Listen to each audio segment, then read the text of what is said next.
નમસ્કાર ખેડૂત મિત્રો, ખેતી કી રફતાર યુટ્યુબ ચેનલમાં હું પ્રશાંત પટોડિયા આપ સર્વે ખેડૂત મિત્રોનું હાર્દિક સ્વાગત કરું છું। ખેડૂત મિત્રો, આ વખતે ચોમાસામાં ખૂબ સારો વરસાદ પડ્યો અને એને લીધે હાલ પાણીની ખૂબ સારી સગવડ હોવાને લીધે ઉનાળુ પાકો જેવા કે મગ છે, તલ છે, અડદ છે, ચોળી છે, મગફળી છે અને શાકભાજીમાં ટેટી અને તરબૂચ આનું ખૂબ મોટા પ્રમાણમાં આપણા ગુજરાત વિસ્તારમાં, સૌરાષ્ટ્ર વિસ્તારમાં વાવેતર થયું છે। તો આવા પાકોમાં શરૂઆતની અવસ્થામાં કેવી માવજત લેવી કે જેથી ખોટા ખર્ચા ન ચડે અને ઓછા ખર્ચે સારું ઉત્પાદન અને સારી ક્વોલિટી આપણે બનાવી શકીએ, એના વિશે આજના વિડીયોમાં વાત કરવી છે। તો ખાસ આ વિડીયોને અંત સુધી જોજો। હાલના સમયે વાત કરીએ તો ઉનાળુ પાકો જે છે એ આપણા ઉગીને તૈયાર થઈ ગયા છે।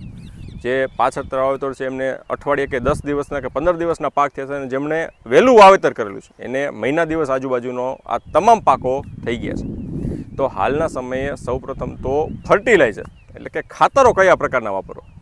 આપણે પરંપરાગત ખાતરો તો ખૂબ મોટા પ્રમાણમાં વાપરી છીએ અને એના પરિણામો લઈ છીએ, પરંતુ આ પરંપરાગત ખાતરોની બદલે પરંપરાગત એટલે કે યુરિયા છે, ડીએપી છે, એમોનિયા છે કે 20-20-0-13 છે, એનપીકે છે, 12-32-16 આ બધા પરંપરાગત ખાતરો કહેવાય કે જે આપણે જમીનમાં આપી છે। એના બદલે વોટર સોલ્યુબલ ખાતરો એટલે કે પાણીમાં દ્રાવ્ય ખાતરો છે એનો પંપ દ્વારા જો છંટકાવ કરી તો આનું રિઝલ્ટ આપણને પરંપરાગત ખાતરો કરતાં ડબલ કે એથી પણ વધારે સારું મળી શકે। ખાલી રિઝલ્ટ વધારે મળે છે એવું નથી, રિઝલ્ટ મળવાની હારે હારે આપણું જે પર એકરનું કોસ્ટિંગ છે એટલે કે પ્રતિ એકરે કે પ્રતિ વીઘાનો જે ખર્ચો છે આ ખર્ચામાં પણ ઘણો ફાયદો આપણને થાય છે। વોટર સોલ્યુબલ ખાતરોમાં 19-19-19, 12-61-0, 0-52-34, 13-0-45 અને પોટેશિયમ સોનાઇટ આ પ્રકારના ખાતરો જો પંપમાં પાકની અવસ્થા પ્રમાણે એટલે કે આપણો 15-20 દિવસ કે મહિના દિવસનો પાક થયો હોય તો 19-19-19નો જે ગ્રેડ છે એને પ્રતિ પંપે 80થી 100 ગ્રામ પ્રમાણે ઉપયોગ કરીએ તો વિકાસની અવસ્થાએ એને જે નાઇટ્રોજન, ફોસ્ફરસ અને પોટાશની જરૂર છે આ તમામ તત્વો એને વોટર સોલ્યુબલ ખાતરમાં તરત એના પાંદડા ઉપર મળી જતા હોય। ત્યારબાદ જ્યારે ફૂલ આવવાની અવસ્થા હોય એટલે કે 10% જેવા ફૂલ ખુલ્યા હોય એ સમયે 12-61-0નો જે ગ્રેડ છે, 12% નાઇટ્રોજન અને 61% જે ફોસ્ફરસ છે જે ફ્લાવરિંગ ખુલવામાં ખૂબ ઉપયોગી તત્વ તરીકે કામ કરે છે, આ 12-61નો ગ્રેડ વાપરવાનો છે। ત્યારબાદ એવી અવસ્થા છે 15 દિવસ પછીની કે જ્યારે થોડો ઘણો ફાલ છે અને ફાલમાંથી શીંગો બંધાવવાની કે ફળ બંધાવવાની શરૂઆત થઈ છે, એવા સમયે 0-52-34નો જે ગ્રેડ છે આ ગ્રેડનો ઉપયોગ કરવાથી 52% ફોસ્ફરસ અને એની હારે 34% પોટાશ આ ફળને મોટું કરવામાં અને ફળને ચમકદાર કરવામાં ખૂબ સારું પરિણામ આપતું હોય। અને જ્યારે પાકટ અવસ્થાની આવતી હોય એટલે કે આપણે પાક ઉપાડવાને, પાક વાઢવાને 15-20 કે 25 દિવસની વાર હોય ત્યારે 13-0-45 અથવા તો 0-0-50નો જે ગ્રેડ છે એને 80થી 100 ગ્રામ પ્રમાણે ખાતર આપીએ છંટકાવમાં તો પાકટ અવસ્થાએ જે શાઇનિંગ, એનો કલર અને ક્વોલિટીની વાત હોય આ ક્વોલિટીમાં ખૂબ સારું પરિણામ, ખૂબ સારા રિઝલ્ટો આપણને મળે છે। સાથે જ આ વોટર સોલ્યુબલ જ્યારે ખાતરો વાપરતા હોય ત્યારે વચ્ચે મહિના દિવસના ગાળે 2 વખત મિક્સ માઇક્રોન્યુટ્રિયન્ટ એટલે કે મિક્સ માઇક્રોન્યુટ્રિયન્ટ જે ગુજરાત ગ્રેડ 4નો આપણે વોટર સોલ્યુબલ ગ્રેડ આવે છે ચિલેટેડ ફોર્મમાં એનો ઉપયોગ કરવાથી ખૂબ સારા પરિણામો મળે છે। માઇક્રોન્યુટ્રિયન્ટ ઘણા બધા ખેડૂત મિત્રો મિસ કરી દેતા હોય, જેની માઇક્રોન્યુટ્રિયન્ટ કે એવા તત્વો કે જેની ખૂબ ઓછા પ્રમાણમાં જરૂર પડે છે।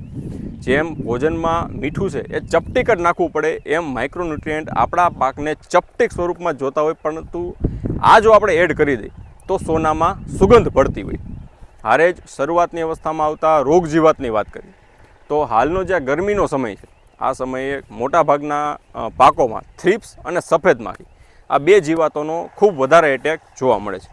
શરૂઆતની અવસ્થામાં થ્રિપ્સ અને સફેદ માખીને જો કંટ્રોલ કરી લેવામાં આવે તો જે વાયરસ છે વાયરસને ફેલાતો અટકાવી શકાય, ખાસ કરીને મગ અને અડદ જેવા પાકોમાં। થ્રિપ્સનાશક સારી દવાઓમાં આપણને ખ્યાલ જ છે કે ફિપ્રોનિલ 5% છે, ફિપ્રોનિલ 80% છે।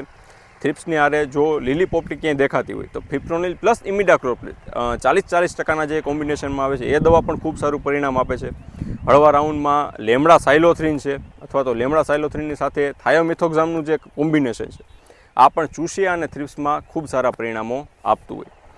સફેદ માખીની વાત હોય તો સફેદ માખીમાં જો હળવો રાઉન્ડ હોય તો આપણે જે પ્રાઇડ 80 તેમેપ્રીડ એને 10 ગ્રામ પ્રતિ પંપના દરથી ઉપયોગ કરતા હોય। જો થોડોક વધારે હેવી એટેક હોય તો ડાયફેન્થ્યુરનનો ઉપયોગ પણ આપણને આપણા પાકમાં સફેદ માખીથી સારું રક્ષણ આપે છે.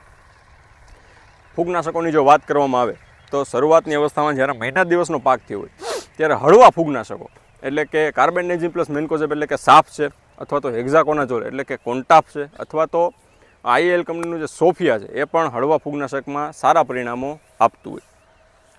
પિયતની જો વાત કરીએ તો ખાસ કરીને તલના પાકમાં એક પિયતમાં ખાસ ધ્યાન રાખવાનું છે. આમ તો મોટાભાગના ખેડૂત મિત્રોને જાણ જ છે કે ઉઈગા પછી જ્યારે આપણે પહેલું પિયત આપતા હોય તો તલનો પાક જે છે એ સંપૂર્ણપણે ડૂબે નહીં, એટલે કે એના પાંદડા ડૂબે નહીં એવડો થાય, એટલે કે આવડો થવા માંડે અને નીચેના પાંદડા એના ડૂબે નહીં એવડો થાય ત્યારબાદ જ ઉઈગા પછીનું પિયત આપવું.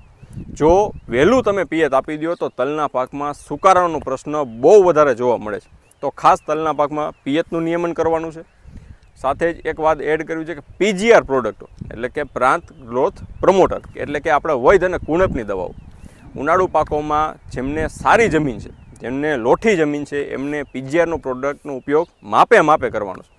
જેમને હળવી જમીન છે એ લોકો પીજીઆર પ્રોડક્ટનો ઉપયોગ વ્યવસ્થિત રીતે કરી શકે છે. જો ઓવર ઉપયોગ કરવામાં આવે તો એની અસરો થોડીક વધારે આવતી હોય અને જે વૈધ છે એ વધી જતી હોય, વધારે એની હાઇટ છોડવો પકડી લેતો હોય અને પાછળથી પાક ઢળી પડવાનો આપણને પ્રશ્ન થતો હોય.